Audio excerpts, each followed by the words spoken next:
Non. 90% des médias sont possédés par 9 milliardaires dans notre pays. Voilà, il faut le savoir et s'interdire la naïveté. En tout cas, quand on prétend exercer des responsabilités de très haut niveau et jouer un rôle dans la géopolitique mondiale, on ne peut pas se mettre à la merci d'une illusion aussi stupide que de croire que celui qui vous interroge est seulement de bonne foi. Cette conviction que le système médiatique est de mauvaise foi conduit en effet Jean-Luc Mélenchon à ne jamais céder un pouce de terrain, même quand son intervieweur requiert de sa part un simple acquiescement, une toute petite adhésion au consensus général, comme par exemple quand il lui était demandé de condamner les bombardements russes en Syrie, ce qui semblait la moindre des choses. Est-ce que vous contestez la notion de crime de guerre imputable à la Russie ? Tout ça, ce sont des bavardages. Il y a une guerre... Non, c'est une réalité terrible aujourd'hui encore. Oui, d'accord, ok. Jean-Michel Grossior, alors nous allons commencer par dire que nous n'aimons pas les bombardements, ni vous ni moi. D'ailleurs, nous ne les avons jamais aimés.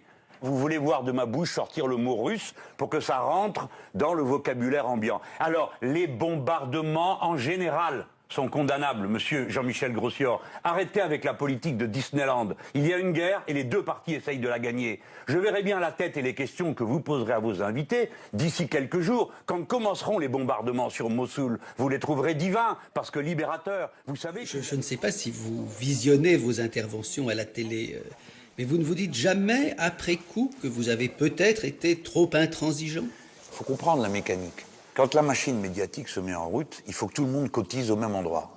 C'est la quête. Hein. Donc si la mode de la semaine, c'est abat les bombardements d'Alep, il faut commencer par dire abat les bombardements d'Alep, et après tu dis ce que tu veux, ça s'en fout.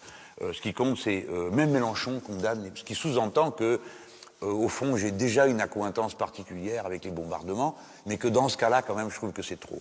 Et c'est cette façon d'exiger la cotisation qui, moi, me met les nerfs à vif. Hein, parce que je vois arriver la main de la manipulation. Bien sûr, il condamne les bombardements en Syrie, mais il veut pas avoir à le répéter 100 fois, il veut pas qu'on l'enferme là-dedans, parce que c'est, comme il dit, mettre le doigt dans l'engrenage, quoi.